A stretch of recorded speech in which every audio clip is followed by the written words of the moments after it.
Ya, oke ya. Bismillahirrahmanirrahim. Assalamualaikum warahmatullahi wabarakatuh. Waalaikumsalam Ya, warahmatullahi oke. wabarakatuh, Pak. Semangat semangat pagi, semangat malam ini ya. Kita harus lakukan daring sesuai dengan permintaan teman-teman. Jadi malam hari ini kita akan selesaikan dua topik ya, topik terkait dengan metode pengembangan dan DFD atau diagram alir data. Untuk materi sudah saya share di Psikologi pertemuan 3 dan pertemuan 4. Jadi untuk terkait dengan materi metode pengembangan, sebenarnya ini satu topik yang sudah saya singgung di pertemuan sebelumnya, yaitu terkait dengan metode pengembangan yang kemarin saya sampaikan mengenai metode pengembangan SDLC ya, atau Software Development Life Cycle, siklus software gitu ya, siklus bagaimana software ini dibangun ya, dari pengembangan, evaluasi dan seterusnya. Nah, metode ini diharapkan oleh kita nanti ketika nanti terjun di lapangan itu kita bisa mengadopsi ya bagaimana proses pemeliharaan atau pengembangan sistem. Jadi banyak sistem yang gagal mungkin dibangun di rumah sakit, dan mungkin saat ini saatnya teman-teman rekam medis untuk ini concern untuk bagaimana mendeploy terkait dengan software sistem informasi rekam medis ya, adanya PMK 24 tahun 2022 terkait dengan definisi terkait dengan rekam medis ya, bagaimana rekam medis manual, dan terkait juga lebih kuat lagi adalah terkait dengan rekam medis elektronik. Satu di antaranya untuk PMK 24 2022 itu yang terbaru itu adalah adanya rekam medis elektronik yang harus dilakukan di rumah sakit mulai dari perawatan sampai dengan pulang. Jadi perawatan pasien itu dari mulai masuk sampai pulang harus tercatat secara elektronik menggunakan sistem informasi elektronik atau sistem informasi rekam medis elektronik gitu ya. Dan itu sudah ada PMK-nya, sehingga tentunya bagi rumah sakit yang belum memiliki RME, rekam medis elektronik, metode pengembangan sistem ini perlu untuk dipelajari. Barangkali mau dimulai dari mana, begitu ya pertanyaannya. Jadi bagaimana memulai pengembangan sistem? Apakah harus mulai dari rawat jalan dulu, atau langsung dengan rawat inap, atau paralel rawat inap, rawat jalan, sekaligus juga front end dan back end sampai dengan pelaporan dan seterusnya, atau bagaimana? Nah, malam hari ini kita pelajari terkait dengan metode pengembangan sistem ini sendiri. Oke, dari sini kita tahu bahwa metode pengembangan ini nanti merupakan model ya, jadi sebuah metodologi yang nanti kita bisa gunakan sekali lagi untuk mengembangkan sistem atau untuk mengembangkan perangkat lunak. Saya katakan itu tadi, kita harus mulai dari mana gitu ya. Apakah dengan sangat kompleksnya sistem informasi yang nanti dibangun, rekam medis elektronik yang akan dibangun di rumah sakit, kira-kira kita harus mulai dari mana? Nah, metode inilah barangkali menjadi satu cara bagi kita untuk menentukan bagaimana langkahnya. Di SDLC ada beberapa proses metode atau beberapa model ya, model pengembangan. Yang pertama itu model pengembangan waterfall ya, model pengembangan waterfall atau air terjun. Nah, karena ini disebut dengan air terjun, pasti mulai dari atas ke bawah, mulai dari hulu ke hilir gitu ya. Jadi bagaimana konsepnya? Ini disampaikan model waterfall ini itu dimulai menggunakan model sekuen linier atau menggunakan alur yang sangat klasik ya. Ya, ini alur klasik di mana model ini mengadopsi model air yang mengalir dari atas ke bawah. Jadi seperti air terjun gitu. Jadi menyediakan pendekatan pendekatan pengembangan sistemnya itu berurutan mulai dari apa? Analisis dulu, ya, menganalisis, kemudian mendesain, kemudian mengkode, pengujian, kemudian tahap pendukungan. Jadi ini proses waterfall itu dimulai dari proses analisis, tentu yang diperlukan dalam hal pengembangan atau merancang sebuah sistem, maka mestinya dimulai dari analisis, kemudian dilakukan desain. Nah, pengodean, kemudian pengujian. Itu metode yang digunakan untuk waterfall. Sehingga nanti kalau kita lakukan langkah per langkahnya, itu yang pertama akan dilakukan menganalisis kebutuhan perangkat lunaknya dulu. Jadi fokus ke perangkat lunak dulu. Kebutuhan perangkat lunak itu diinventarisir. Ya, pengumpulan kebutuhan itu diinventarisir. Jadi mulai mengcapture atau mencari tahu terkait dengan kebutuhan yang ada di lapangan nanti seperti apa perangkat lunaknya itu yang akan dibuat, spesifikasi perangkat lunak yang mau dibuat nanti seperti apa itu ditentukan di awal dulu.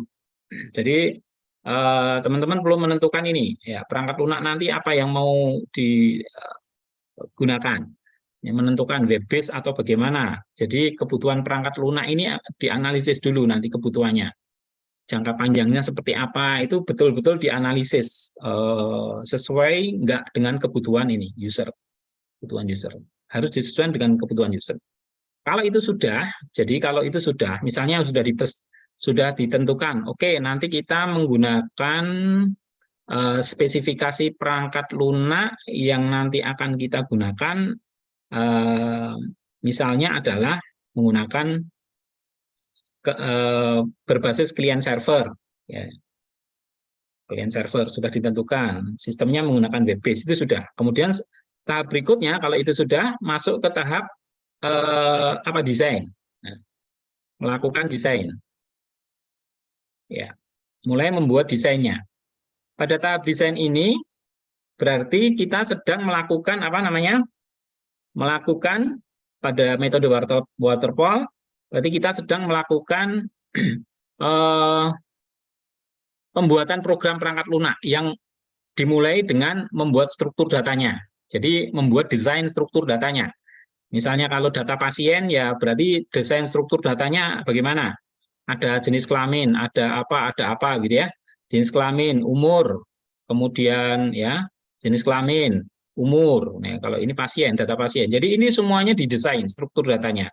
Kemudian nanti kalau masuk ke pendaftaran pasien, rawat jalan dulu, rawat jalan. Data yang dibutuhkan apa? Didesain lagi. Kebutuhan datanya apa? Didesain. Semua struktur datanya semua didesain dulu. Ya, dirancang dulu semuanya, jangan sampai nanti ada field yang tertinggal. Nah, semuanya secara struktur data dipastikan dulu semuanya, didesain. Kemudian setelah itu, setelah oke, ya semua, jadi sudah oke dari pendaftaran sampai belakang ya, front end, back end gitu ya, misalnya semua sudah tertata dengan baik. Maka setelah itu tahap berikutnya juga harus melakukan membuat ini antarmukanya. Ya, nanti antarmukanya seperti apa kira-kira? Oh, antarmukanya nanti ada PIK-nya misalnya gitu. PIK 1, PIK 2, PIK 3, PIK 4. Nanti untuk PIK 1 itu untuk halaman pendaftarannya gitu ya.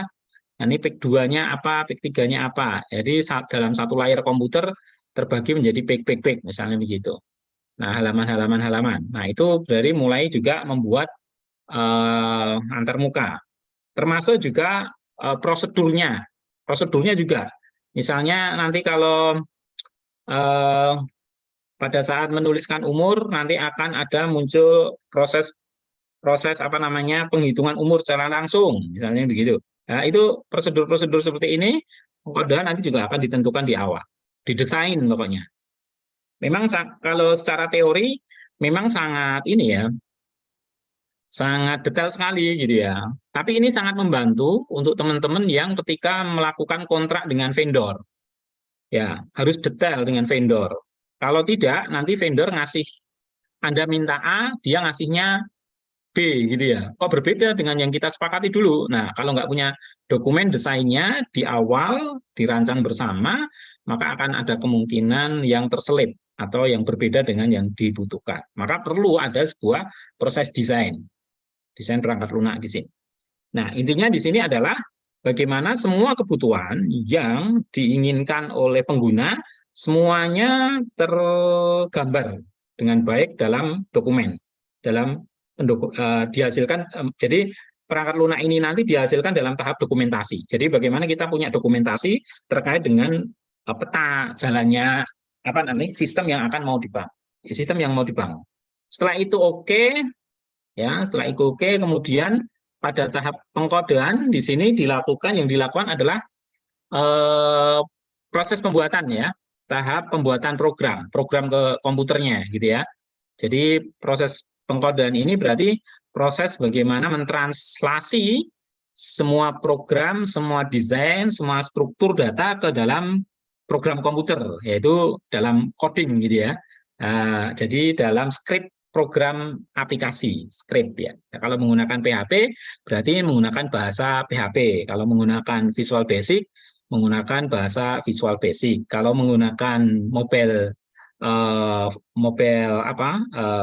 perangkat mobile Android, ya berarti menggunakan program program komputer berbasis Android, misalnya menggunakan Visual Studio, ya menggunakan Visual atau Android Studio ya, Android Studio. Kalau PHP yang menggunakan Visual Studio atau Notepad atau apa gitu, Visual Basic yang menggunakan aplikasi Visual Basic-nya. Nah itu semuanya dibuat oleh siapa? Programmer di sini, disepakati dibuat pengkodean. Setelah itu oke, berarti kan softwarenya udah jalan, sudah dibuat karena udah di-coding oleh programmer, maka setelah itu dilakukan ini pengujian. Softwarenya udah jadi, dilakukan pengujian. Pengujiannya fokus pada perangkat lunaknya ya, dari segi logiknya, wah logiknya udah oke ini, udah bener ini, alurnya udah bener ini, fungsinya udah tepat ini, jadi sudah jalan atau belum. Jadi tahap pengujian ini dilakukan setelah coding oleh programmer tadi ya.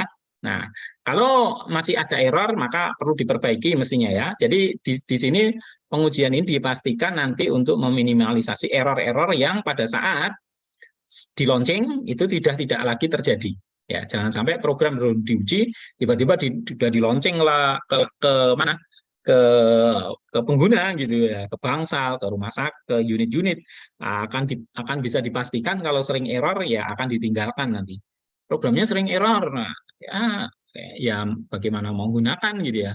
Sehari 2 hari nggak apa-apa, tapi kalau tiap hari pakai error bisa saja ditinggalkan. Jadi seperti itu. Nah, kalau sudah tahap pengujian, maka tahap berikutnya adalah support, pemeliharaan. Jadi tinggal dipantau saja lah.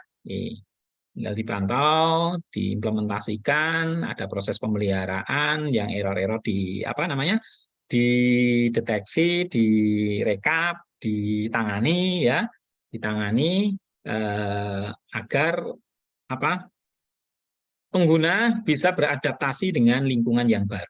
Jadi diharapkan pengguna-pengguna dengan perubahan software yang baru itu mulai beradaptasi bisa mulai menggunakan gitu, sehingga pada tahap ini dibutuhkan support sistem ya, pemeliharaan oleh bagian pengembangan mestinya. Nah itu teman-teman, kelebihannya adalah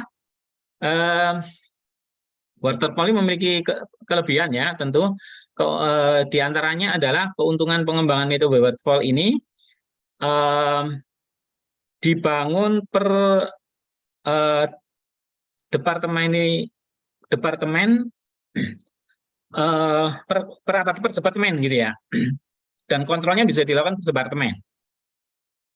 Nah, jadi satu persatu. Jadi pengembangan ini bisa dilakukan dalam fase satu persatu. Karena ini modelnya waterfall, maka pengembangannya bisa satu persatu. Misalnya boleh saja dimulai dari hulu ke hilir, itu dimulai dari unit-unit tertentu yang dilakukan secara bersamaan, mungkin gitu.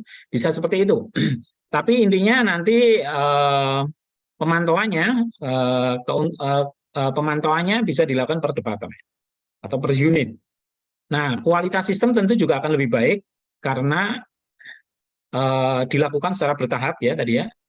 Kemudian dokumen pengembangannya juga terorganisir, jadi ada dokumen ad hoc. Nanti teman-teman bisa mempelajari kematangan pengembangan sistem formasi. Jadi pengembangan sistem formasi itu ada metode namanya tingkat maturity-nya, maturity level-nya, tingkat kematangan pengembangan sistem. Nah, apakah pada saat pengembangan sistem itu ada dokumennya enggak? Ya, ada tim ad hoc-nya enggak? Ada tim kecil lah ya, tim ad hoc gitu ya, tim sementara yang dibangun dalam rangka untuk membangun sebuah sistem, ada enggak? Kemudian tim itu kemudian mendokumentasikan semua kegiatan enggak gitu ya. Nanti akan terlihat bagaimana tingkat kematangan dari pengembangan sistem. Oh, ternyata selama ini mau diserahke programmer tok ya, pengguna nggak pernah dilibatkan. Nanti itu akan kelihatan bagaimana tingkat kematangan pengembangan sistemnya. Nah, itu nanti teman-teman bisa lihat di sini bagaimana keuntungan dan kerugiannya. Tentu yang sangat menyulitkan di waterfall ini apa ya namanya? Tidak bisa memungkinkan banyak refleksi atau revisi yang terlalu banyak, itu tidak bisa ya. Karena setelah aplikasi ini dilakukan pengujian sangat sulit untuk kembali melakukan pengubahan ya. Gitu. Jadi ini yang menjadi masalah ketika ada menggunakan waterfall. Jadi kegiatannya bisa saja hanya sampai pada batas support, kan tadi tidak ada proses evaluasi lagi gitu kan tadi, hanya sampai pengujian kemudian support atau maintenance saja, ya udah sampai di situ saja. Nah, seperti itu. Jadi termasuk juga mungkin akan terjadi sebuah urutan ya, jarang mengikuti urutan langkahnya, bisa jadi seperti itu. Nah, sehingga nanti kita perlu beberapa metode yang lain. Nah, metode kedua adalah metode prototype.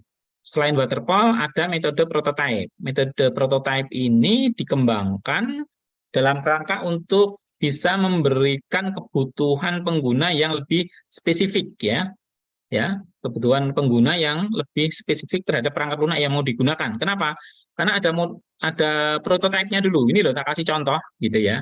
Jadi model prototype ini dimulai dari mengumpulkan kebutuhan pelanggan dulu, sama ya. Jadi mereka menganalisis dulu kebutuhan pelanggannya atau kebutuhan usernya apa di sini. Jadi model prototype ini juga sama, dimulai dari pengumpulan kebutuhan dulu, dari understanding dulu lah ke lapangan, apa yang dibutuhkan di perangkat lunak yang mau dibuat. Kemudian setelah itu posisi prototype kan belum jadi, sehingga saat dilakukan ini maka baru pada tahap pengumpulan ya, mendengarkan keluhan pelanggannya apa, keluhan customernya apa gitu ya. Itu didengarkan dulu, dicatat, kemudian setelah itu kemudian dibangun ya, membuat mock up-nya dulu, membuat desain mock up-nya dulu. Setelah mock up itu dilihatkan pengguna, baru mungkin nanti dibuat prototipe-nya. Jadi mock up di sini adalah satu model, jadi membuat desain untuk mendemonstrasikan. Nanti kira-kira gambarnya seperti ini Mbak jadinya. Jadi kalau seperti gambar rumah ya setidaknya kayak ya gambar desain arsitekturnya, arsiteknya lah, posisi pintunya ada di sini ya, dan seterusnya. Semuanya digambar dengan menggunakan mockup. Dan itu sudah saya berikan di ini ya, di software mockup yang kemarin saya kenalkan, meskipun belum kita coba gunakan, tapi ini sudah akan bisa teman-teman gunakan pada saat teman-teman nanti akan membuat pengembangan metode dengan menggunakan prototype. Nah, yang lebih sederhana lagi adalah RAD atau Rapid Application Development. Nah, itu lebih sederhana. Jadi model pengembangan RAD ini dikembangkan mengadaptasi beberapa model gitu ya. Jadi model air terjun yang air terjun dikembangkan seperti ini. Jadi itu biasanya lebih cepat ya RAD itu. Jadi model pengembangannya mulai dari pemodelan data, kemudian pemodelan bisnisnya seperti apa, pemodelan data, kemudian pemrosesan, aplikasi, pengujian. Udah selesai hanya tahap ini aja. Jadi itu bisa berlangsung sangat cepat ini nanti ya. Jadi RAD. Nah, ini beberapa metode pengembangan sistem. Jadi cukup banyak ya. Jadi yang paling ideal yang mana ya sebenarnya menyesuaikan kebutuhan. Paling enak sebenarnya ada di prototype ya. Tapi juga nanti lihat sikon juga biasanya bagaimana kebutuhannya. Tapi intinya model pengembangan ini tidak ada salahnya dicoba ya. Bagaimana yang paling bagus untuk model pengembangan sistem informasi yang ada di rumah sakit yang sangat kompleks. Oke. Nah, di RAD itu dimulai dari apa tadi? Pertama adalah pemodelan. Jadi pemodelan di sini adalah dimulai dari pemodelan sistemnya, di mana kita akan membicarakan terkait dengan siapa nanti yang akan membuat atau yang akan terlibat dalam sistem informasi tersebut. Kemudian setelah menentukan proses bisnisnya, siapa saja yang harus ikut membuat, ya, nah, itu dikalkulasi di depan. Kemudian setelah itu melakukan pemodelan data. Ya, pemodelan data di sini ya pemodelan terkait pendefinisian data-data yang akan direkam, gitu ya. Data pasiennya apa saja yang akan direkam, itu semuanya dimodelkan dalam datanya. Kemudian pemodelan proses. Nanti prosesnya bagaimana? Setelah mendaftar, nanti datanya lari ke billing. Nah, setelah daftar, nanti datanya akan lari ke, misalnya ke poli, gitu ya. Misalnya kalau misalnya sebuah nomor antrian pasien ya. Satu contoh misalnya kalau nomor antrian pasien, pemodelan prosesnya berarti, misalnya ini pasien ngambil nomor antre, ya, antre, ya nomor antrian dimulai dari dari kioska. Nah, kioska atau anjungan mandiri. Setelah dari anjungan mandiri, proses berikutnya apa? Proses pemodelan berikutnya, data antriannya masuk ke pendaftaran. Jika apa? Pasien baru. Tapi kalau pasien lama, dia dari antrian langsung ke poli. Jadi di sini ke poli. Kalau pasien lama. Kalau pasien baru, kenapa harus ke pendaftaran? Karena proses verifikasi baru ya ini ya, sorry. Ini baru. Nah, gitu. Ini ke poli. Kalau pasien lama langsung ke poli, datang aja langsung ke poli, check-in langsung ke poli, atau daftar langsung ke poli. Jadi nggak perlu lagi ke pendaftaran. Nah, sudah nggak perlu lagi pasien ke pendaftaran.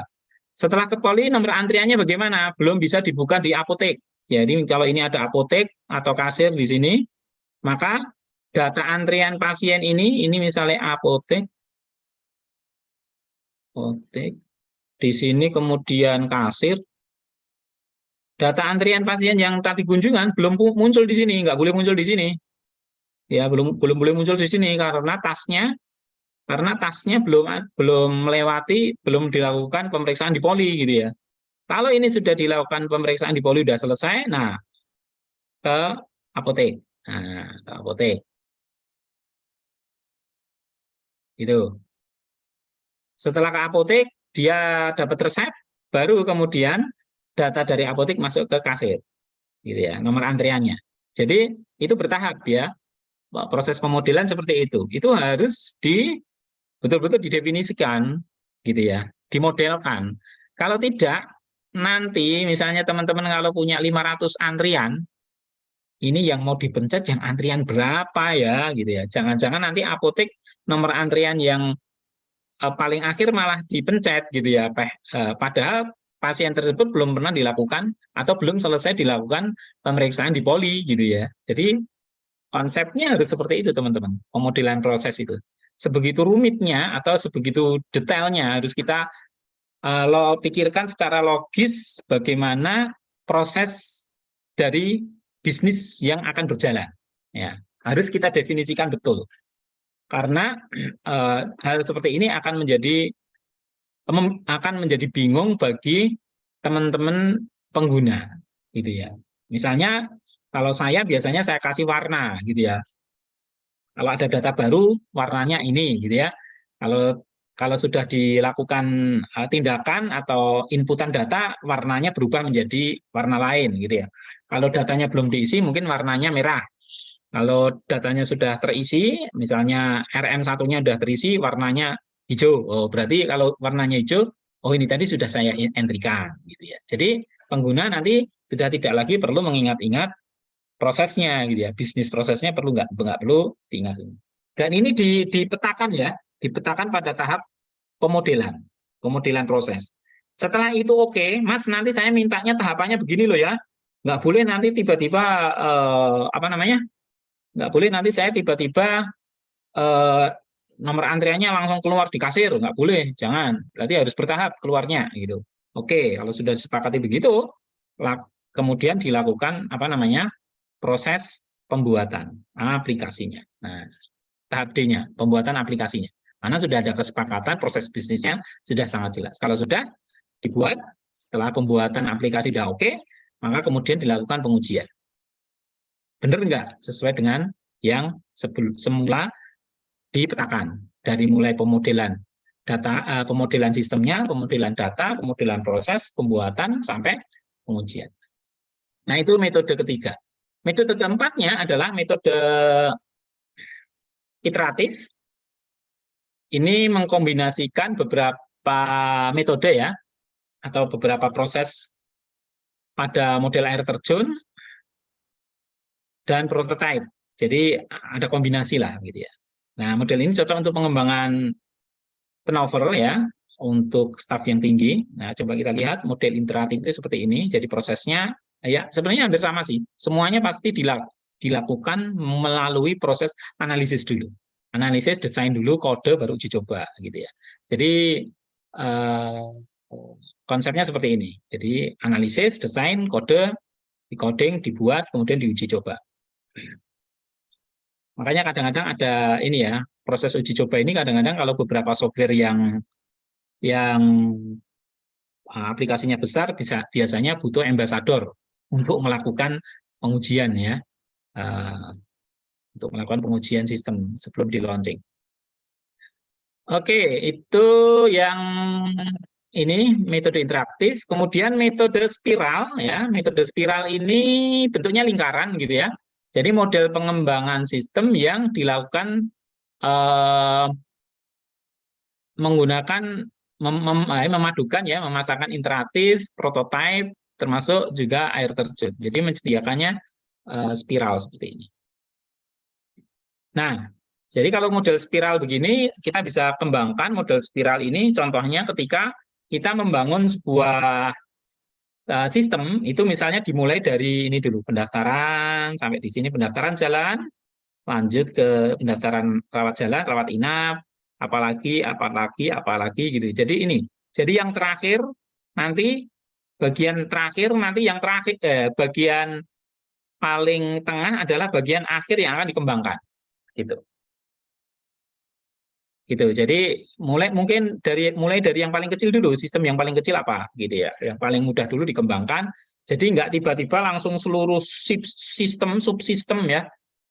Ada sistem apotek, ada sistem radiologi, ada nanti sistem rekam medisnya, ada sistem pendaftarannya, ada sistem billing kasirnya dan seterusnya. Kalau di rumah sakit sangat kompleks sekali, itu tidak mungkin dikembangkan dalam satu waktu. Kalau model spiral itu dimulai dari yang kecil dulu, dimulai dari sistem yang paling luar, gitu ya. Kemudian masuk ke dalam sampai ke laporan keuangan, ke akuntansi dan seterusnya sampai di sini. Kalau rekaman ini berarti sampai ke laporan, gitu. Jadi baru selesai. Seperti itu. Jadi pengembangan seperti itu bisa dilakukan. Sehingga di sini sama ya, prosesnya sama, proses perencanaan, kemudian termasuk juga ada proses analisis resikonya dilakukan di metode spiral ini, termasuk rekayasanya, konstruksi peluncurannya nanti seperti apa. Ini dilakukan di metode spiral. Jadi analisis risk manajemennya, resiko-resiko yang mungkin akan terjadi saat pengembangan itu juga semua terdata, gitu ya. Secara spiral ini lebih oke lah sebenarnya, lebih bagus daripada yang metode-metode lainnya. Nah, itu beberapa teman-teman. Jadi ada 5 metode ya untuk SDLC itu. Teman-teman bisa mengembangkan yang mana. Tapi intinya semuanya dimulai dari mulai dari analisis ya, analisis dan seterusnya. Nah, jadi pengembangan metode itu tadi saya sampaikan bisa dimulai dari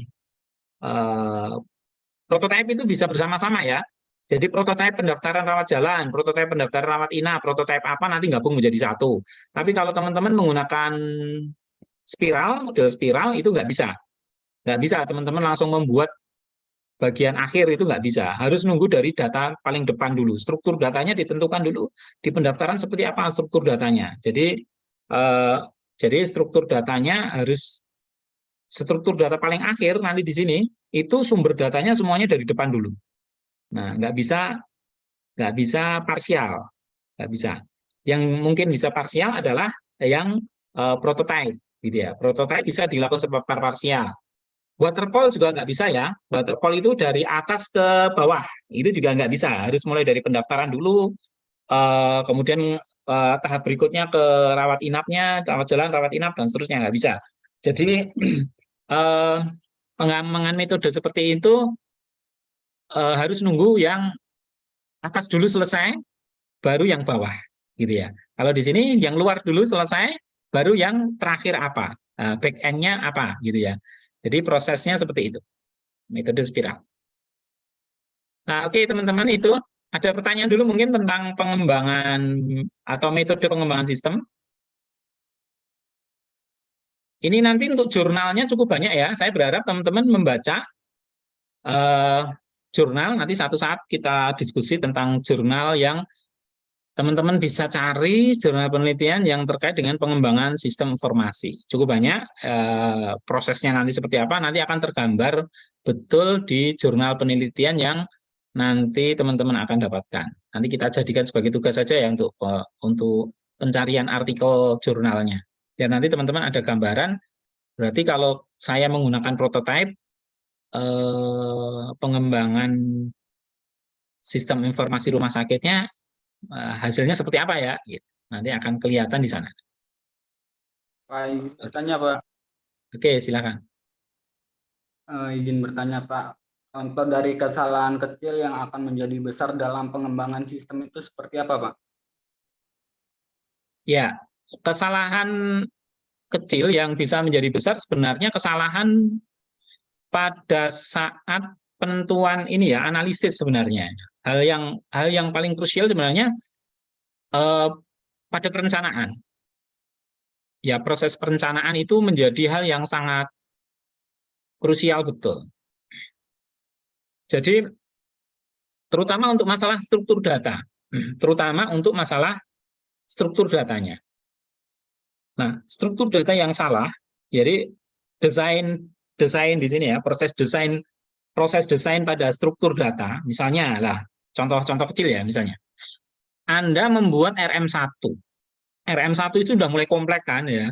Ringkasan masuk dan keluar itu kan datanya sudah mulai kompleks, sangat kompleks ya, sudah mulai banyak gitu loh ya, data yang ditulis sudah mulai banyak. Ketika ada salah satu komponen data, misalnya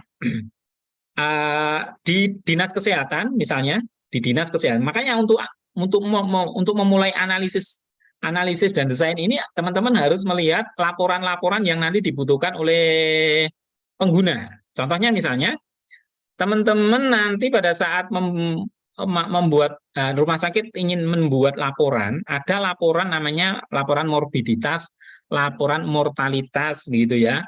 Kemudian data apa lagi ya itu? Ya, data demografi misalnya begitu. Contoh data demografi lah yang paling mudah.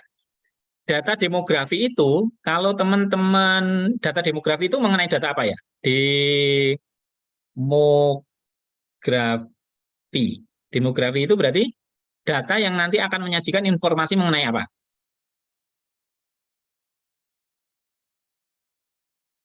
Apa data Mengenai demografi? gambaran masyarakat, Pak. Nah, mengenai gambaran masyarakat yang berkunjung ke rumah sakit, ya. Nah, sehingga nanti kita bisa memotret asal dari mana? Asal dari pasien itu masuk gitu ya. Dari wilayah mana lah gitu ya. Dari wilayah mana? Berarti kan demografi itu berbasis wilayah. Berbasis wilayah. Nah, berbasis wilayah. Pertanyaannya adalah, kalau Anda diminta untuk berbasis wilayah, kunjungan pasien yang harus Anda desain seperti apa? Komponen datanya apa? Ini sangat fatal nanti kalau seandainya dari awal tidak ditentukan.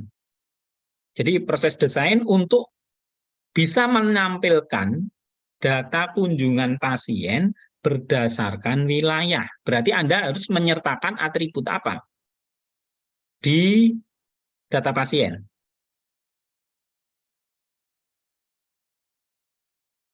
Apa ini? Di data pasien Anda harus menuliskan apa?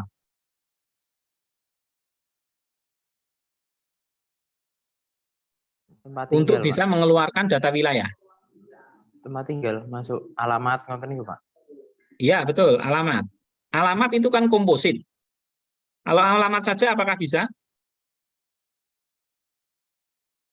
Alamat bisa. Berarti ke provinsi, kabupaten, nonton itu. Nah, betul. Jadi harus dikelompokkan sendiri-sendiri. Alamat itu nanti dikelompokkan sendiri per kecamatan, per kabupaten, gitu ya. Jadi alamatnya di sini bisa alamat rumahnya panjang. Tapi di sini ada kelurahan. Kemudian di sini ada kecamatan. Kemudian di sini ada kabupaten. Kemudian di sini ada provinsi.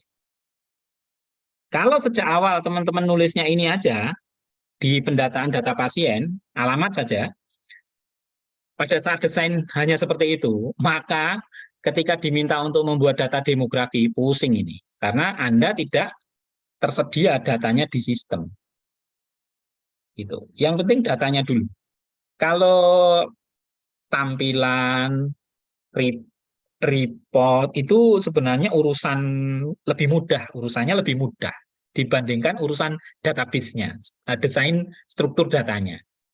Jadi kalaupun belum ada laporan demografi, tidak masalah selama Anda sudah punya struktur desain datanya seperti ini, ya seperti di bawah ini. Alamat pasien sudah dikelompokkan. Itu fatal ya, meskipun sedikit fatal. Umur juga begitu. Umur itu ada pengelompokan data umur kurang dari 5 tahun. Umur 5 tahun sampai 10 tahun. Nanti akan ada permintaan beberapa laporan penyakit yang teman-teman harus mengkategorikan per umur pasien. 5 tahun, 5 sampai 10, 10 sampai 21 misalnya begitu, dan seterusnya. Lebih dari 50 misalnya. Nah, contoh seperti ini berarti proses analisisnya teman-teman nggak hanya cukup melihat formulir apa namanya? Formulir pendaftaran saja atau inputan data ya, formulir penginputan, tetapi teman-teman juga harus melihat form-form laporan. Oh, form laporan saya yang nanti diinput akan menghasilkan laporan ini ya.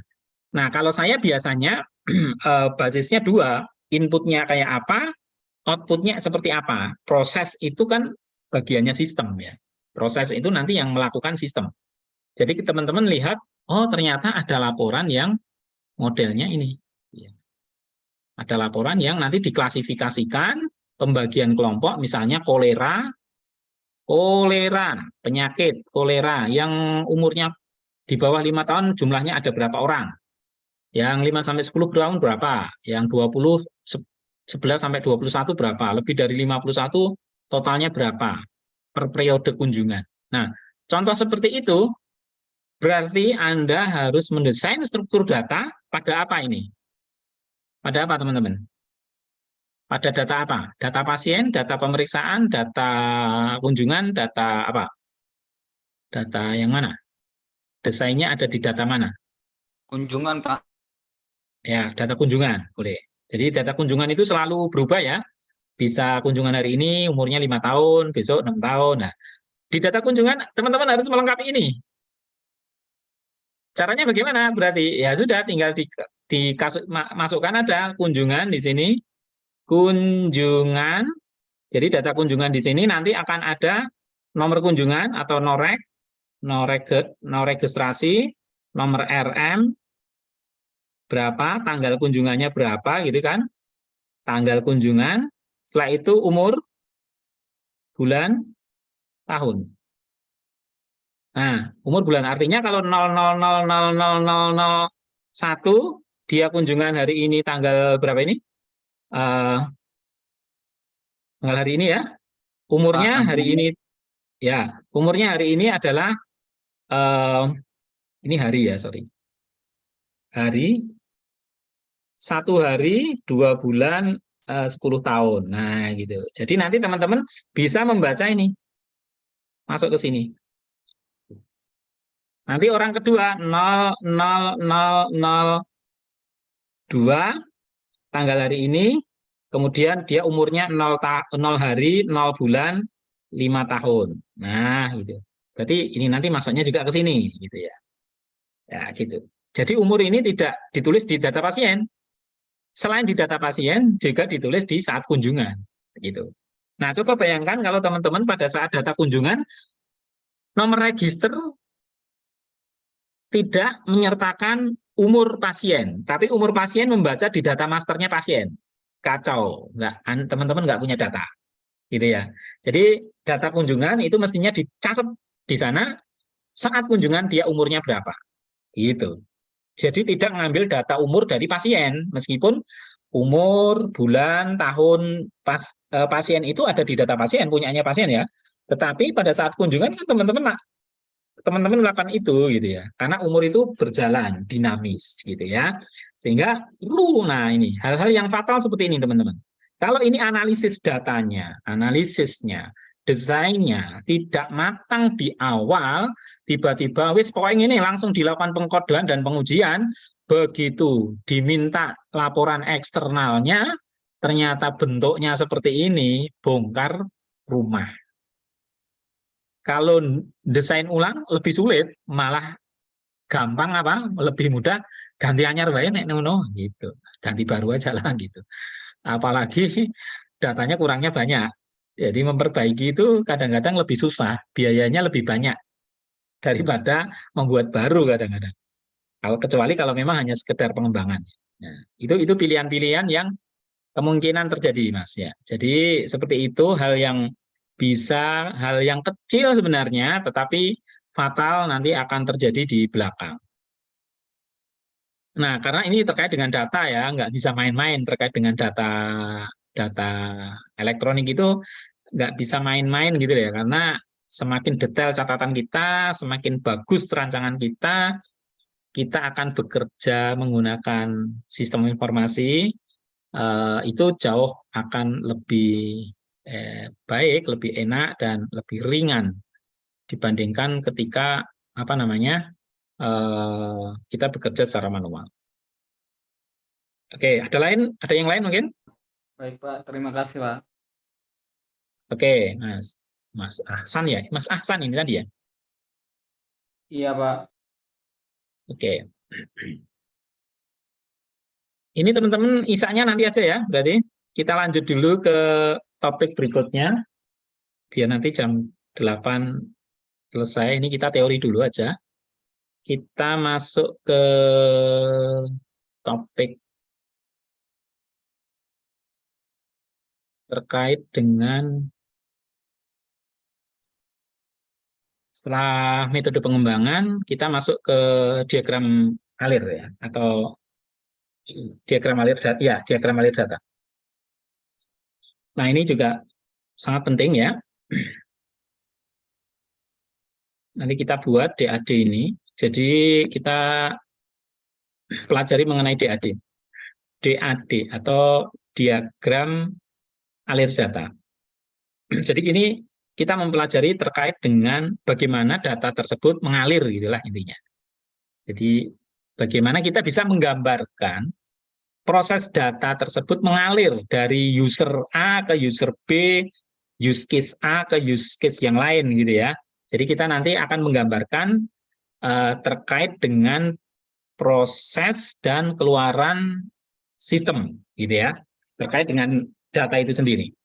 Sehingga nanti kita perlu menganalisis prosedur-prosedur yang detail tentu di dalam sistem tersebut. Seperti contoh tadi DAD-nya antrian ya, tadi saya sedikit singgung kan, DAD-nya antrian tadi, oh nanti mengalirnya dari kioska ke pendaftaran, kioska ke poli, poli ke apotek, apotek ke kasir, misalnya begitu.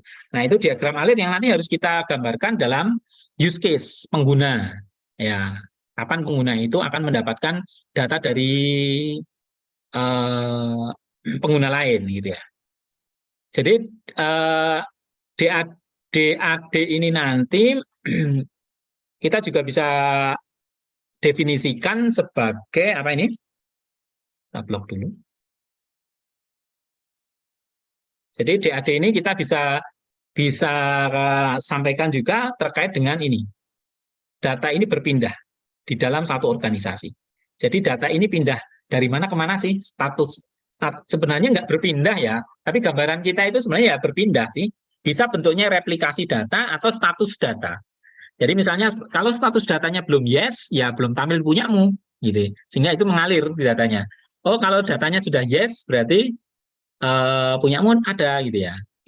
Jadi bagaimana aliran data ini nanti kita bisa konsepkan, bisa kita tuangkan dalam sebuah konsep, sehingga kita bisa mengetahui bagaimana data-data ini berpindah di dalam satu organisasi. Dari pendaftaran ke kasir, dari pendaftaran ke poli, dari data pendaftaran ke mana? Instalasi penunjang, dari data pendaftaran ke bangsal, dari data pendaftaran ke apotek, gitu ya, dari pendaftaran ke gizi, gitu misalnya seperti itu. Jadi semuanya nanti kita bisa tuangkan dalam DAD. Nah, sehingga arus data ini, sehingga arus data ini nanti atau sering disebut dengan DFD ya, diagram arus data atau data flow diagram atau DFD, ini kita bisa gambarkan dalam sebuah gambar nanti ya, dalam sebuah gambar. Nah, contohnya adalah seperti ini. Jadi nanti kita bisa gambarkan kalau entity ya, entity itu apa entity? Ada yang ingat entity, entitas, entity apa entity? Apa teman-teman? Entity atau objek gitu ya. Entity atau entitas ya, entity misalnya pasien itu kan entitas ya, pasien, dokter, kamar, nah itu entity. Nah proses itu kita gambar dengan seperti ini, proses. Jadi kita gambarkan dengan gambar seperti ini. Entitas itu kotak. Kemudian data storage, kalau nanti setelah pasien melakukan entry data, melakukan proses entry data, datanya nanti akan tersimpan ke Gardis. Nah, kalau kesimpan Gardis, nanti disimpannya dalam simbol seperti ini. Waalaikumsalam.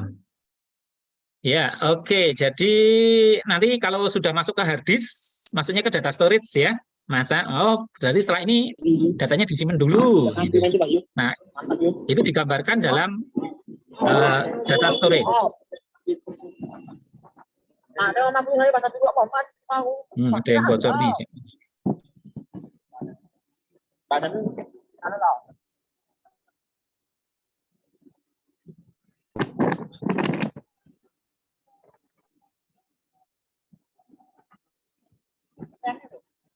Oh. Nah. Saya mute dulu.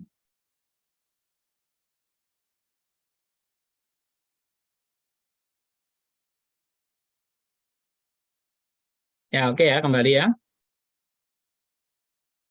Jadi nanti digambar seperti itu. Kemudian data flow-nya, arus datanya nanti digambarkan dengan anak panah ya. Anak panah ke kanan, anak panah ke kiri gitu sebagai data flow-nya. Jadi data disimpan menggunakan gambar seperti ini, kotak panjang, persegi panjang, proses bisa dibuat dalam bentuk kubus ya, atau biasanya lingkaran boleh ya, atau kalau entity nanti di dalam kubus, bentuknya kubus atau persegi panjang juga boleh. Nah, nanti kita lihat beberapa contohnya. Nah, oke, ini ada keterangannya ya, sudah saya jelaskan tadi kotak, ini kotak rangkap, kemudian tanda panah, bujur sangkar, persegi panjang. Kelebihannya dalam hal ini nanti kita akan bisa melakukan apa namanya, membuat pendekatan aliran data ini kita nanti bisa bebas membuat implementasi sistem yang mau kita buat ya. Kita bisa membuat komunikasinya, jadi dengan menggunakan DFD ini kita nanti bisa membuat komunikasi antar sistem ya, antar pengguna ya, arus datanya seperti apa, termasuk bagaimana data-data ini akan diproses. Nah, oke,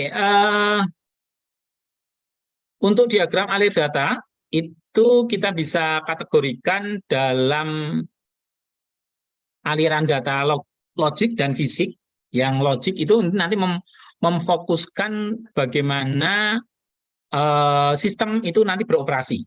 Sementara yang fisik itu nanti kita akan memfokuskan perangkat keras ya, file-file yang nanti akan terlibat dalam sistem. Jadi untuk yang fisik itu terkait dengan perangkat kerasnya, kemudian logik itu terkait dengan proses operasinya.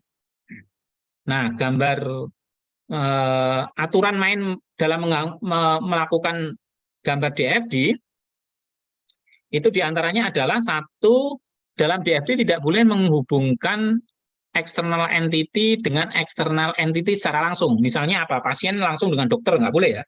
Jadi misalnya saya buat sebuah ilustrasi, misalnya ini ada entity pasien, dengan dokter. Nah ini pasien, pasien, pasien, kemudian di dokter. Nah, ini langsung dihubungkan gini nggak boleh. Nggak boleh ya. Entity dengan entity itu nggak boleh. Kemudian di DFT tidak boleh menghubungkan data storage dengan data storage. Nah, hard disk dengan hard disk itu nggak boleh ya. Data storage begini tadi. Data storage pasien. Ini data pasien. Pasien. Kemudian di sini juga ada data storage untuk dokter, data dokter. Jadi data-data dokter itu disimpan di sini. Atau kalau di database disebut dengan tabel ya. Dokter. Langsung dihubungkan. Itu nggak boleh. Ya, nggak boleh.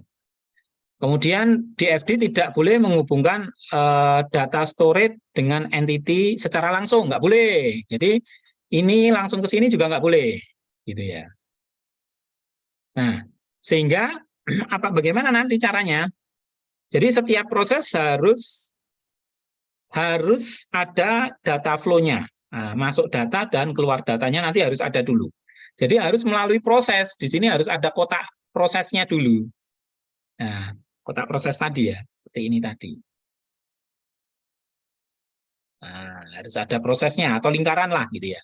Jadi harus ada prosesnya. Jadi pasien entry data misalnya gini ya.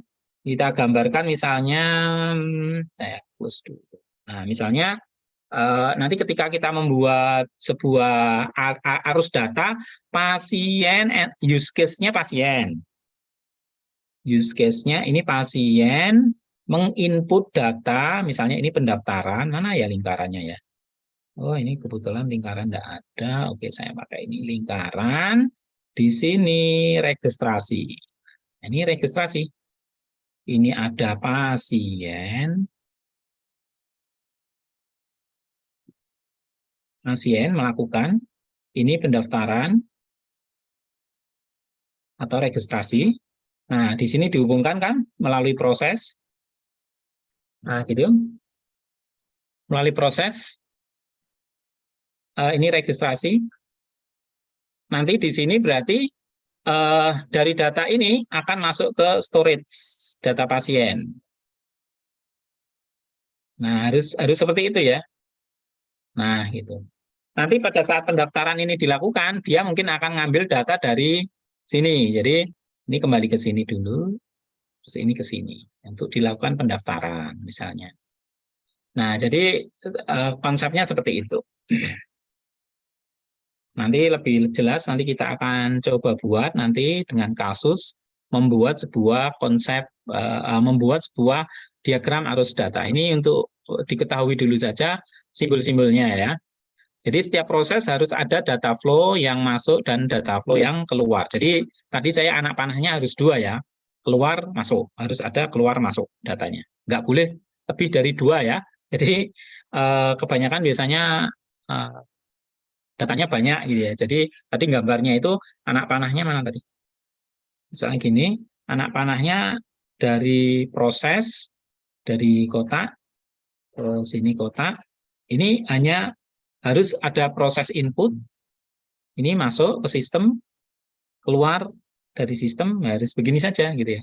Ini ke sini, ya, ini ke sini. Harus ada 2 anak panah saja, nggak boleh. Jadi yang dikirim ke sini apa? Nomor RM-nya, koma nama, koma apa, masuk ke sini, nanti disimpan di storage, gitu ya. Masuk di storage, gitu ya. Masuk di storage nanti akan ditarik lagi ke atas untuk pendaftaran, gitu ya. Nah, itu nanti prosesnya harus seperti itu. Jadi nanti yang dikirim ke atas apanya ini nomor RM-nya, yang diambil adalah nomor RM-nya, misalnya seperti itu. Jadi nanti didefinisikan koma. Tidak boleh menggunakan banyak anak panah ya, harus in-out, Oke, lanjut ke sini. Jadi ini beberapa kesalahan yang bisa kita lihat. Nah, ini misalnya customer ke data storage langsung tadi ya, nggak boleh. Misalnya entity ke entity juga nggak boleh, storage ke storage nggak boleh, proses ke proses juga nggak boleh ya. Jadi harus melalui apa namanya in out dari proses.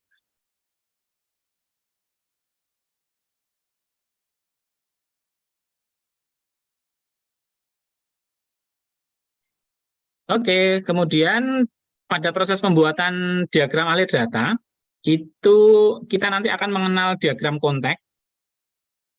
Jadi diagram konteks itu merupakan diagram tertinggi yang menggambarkan sebuah sistem.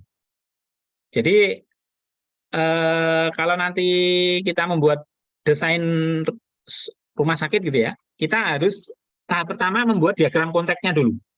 Itu diagram tertinggi. Jadi diagram tertingginya. Atau apa?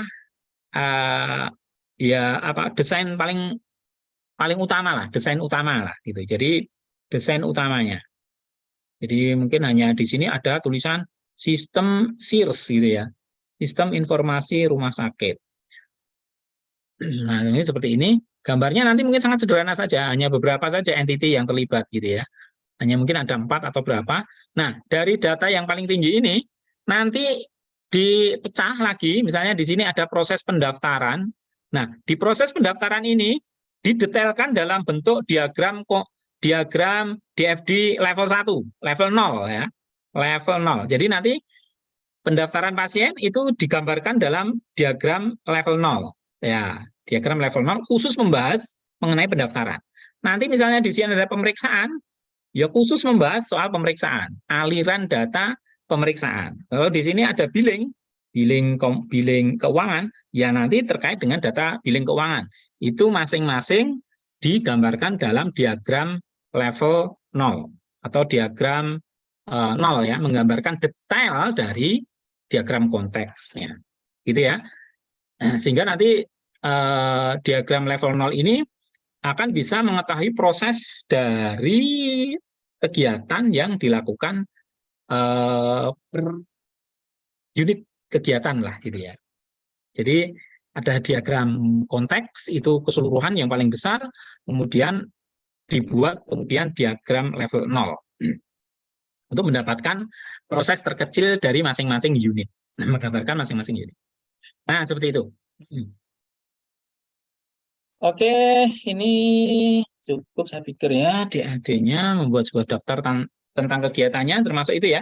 Jadi nanti sebenarnya DAD itu sebenarnya menginventarisir terkait dengan kegiatan yang akan dilakukan. Ya, akan dilakukan pada sistem informasi, mendaftar pasien, mencetak, misalnya begitu, mencetak kartu pasien, mencetak laporan, apa. Nah, semua kegiatan itu nanti prosesnya masuk semuanya, pemetaannya semuanya masuk pada dituangkan dalam DAD, diagram alir data, sehingga nanti kita bisa tahu arus datanya sebenarnya seperti apa. Nah, seperti itu teman-teman. Oke, sedikit mungkin kita cari dulu beberapa artikel terkait dengan DAD ya, oke.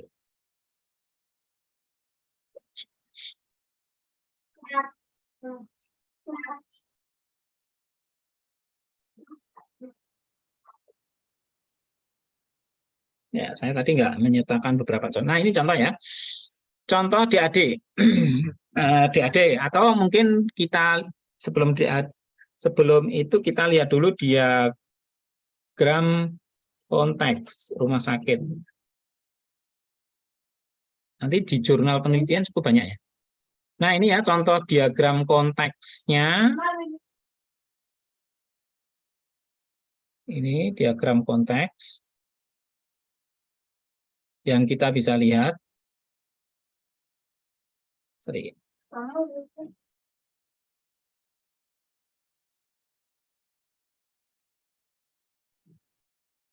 Sorry. Nah, ini contohnya. Nah, ini diagram konteks. Aduh. Nah, tadi lari.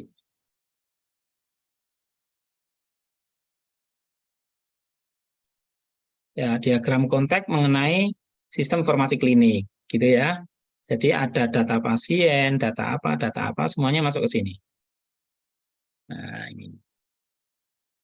Nanti kelihatan nanti. Ini diagram konteksnya. Jadi gambarnya tadi saya katakan bisa kotak atau lingkaran ya. Seperti ini. Ini ada admin, ada register, jadi apoteker, dokter, nah semuanya data seperti ini nanti ya. Dari diagram konteks, kemudian kita nanti langsung masuk ke DAD level 0. Nah, kita off-kan dulu. Ini juga ada.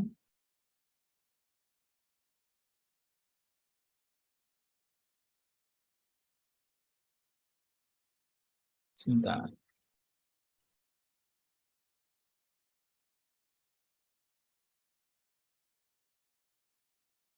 Yang penting ada gambaran dulu, nanti kita prakteknya harus cari kasus ya, harus tahu ini proses, sorry ini apa ini?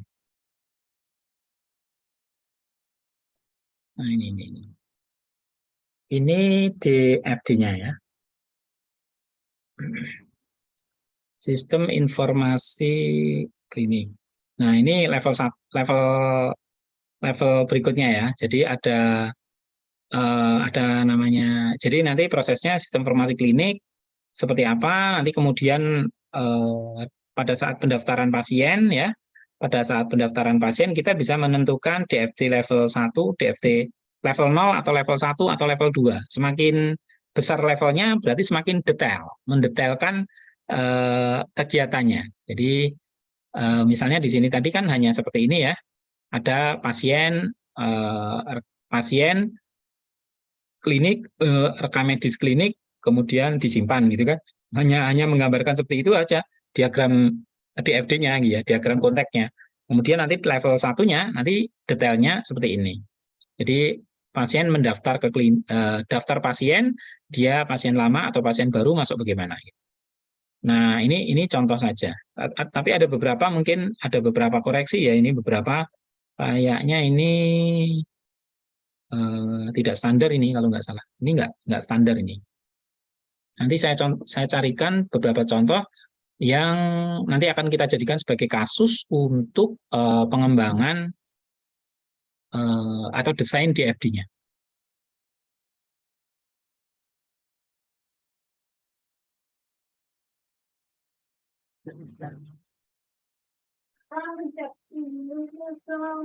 Oke, ini dulu gambaran sedikit terkait dengan apa diagram konteks, ya, diagram konteks itu yang general ya, yang sangat umum, yang besar. Jadi biasanya hanya cukup seperti ini, ya, sistem pengolahan data gitu, ada manajer yang terlibat siapa. Setelah itu nanti teman-teman ke masuk diagram diagram DFD ya.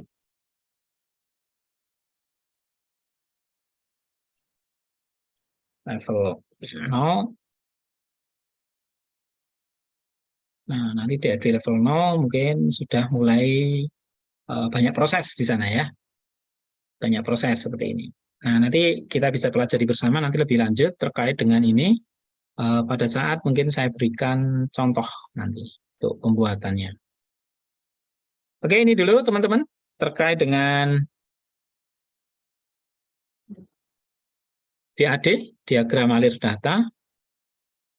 Ada pertanyaan silakan.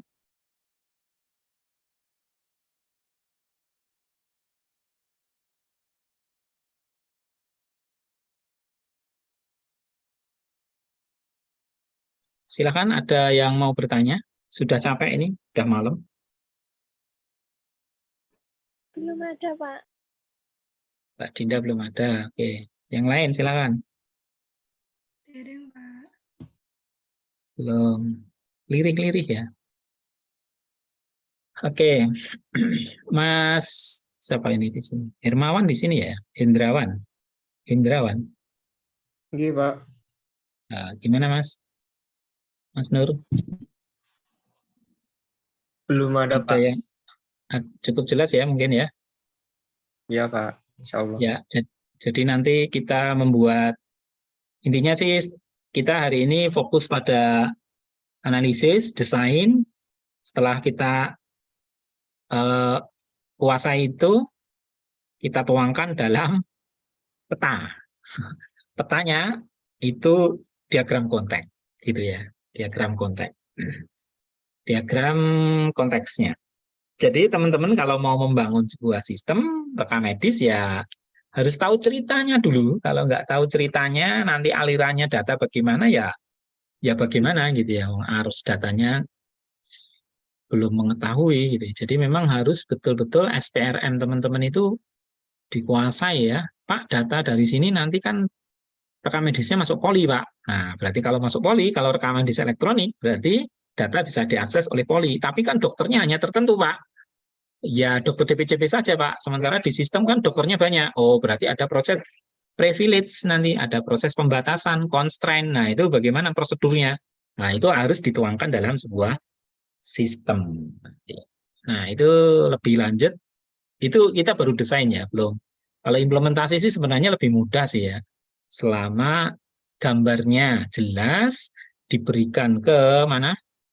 Programmer, itu jauh lebih bagus. Tapi melihat PMK 24 apa namanya? 2022 ini kayaknya teman-teman rekam medis memang harus menguasai betul IT ya. Syukur-syukur bisa membangun sistem rekam medis elektronik secara mandiri gitu ya. Rekam medis elektronik mandiri, buat rancangan database-nya, buat rancangan ininya gitu. Sehingga nanti bisa diimplementasikan di rumah sakit. Gitu, karya teman-teman itu. Oke, mungkin itu dulu. Terima kasih atas waktunya. Saya pikir cukup dulu pertemuan kita malam hari ini. Dua materi terkait dengan metode pengembangan dan diagram alir data. Kalau tidak ada pertanyaan, mungkin kita cukupkan dulu. Selamat beristirahat dan berakhir pekan. Terima kasih atas waktunya. Saya akhiri. Assalamualaikum warahmatullahi wabarakatuh. Waalaikumsalam warahmatullahi wabarakatuh. Terima kasih Pak. Selamat malam. Ya, selamat malam Mas Ahsan, Mbak Wildan, dan Terima teman-teman kasih semuanya Pak ya. Ahmadi. Selamat malam. Oke, Mas Yahya ya. Terima kasih. Selamat malam semuanya. Saya Liv ya. Nggih, Oke, Pak. Pak.